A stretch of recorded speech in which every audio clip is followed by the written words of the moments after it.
Vinc a explicar-vos una mica com incideix el nostre treball dintre dels camps de refugiades i en les fronteres i en els llocs més desfavorits.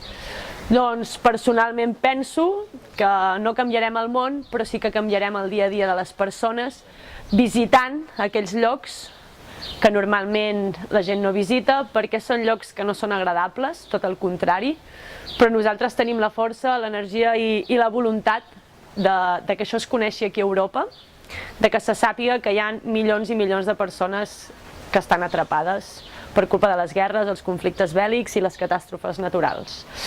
I com arriba el CIRS social a aquestes persones? Doncs donant recursos, donant eines i maneres de distreure's i maneres d'aprendre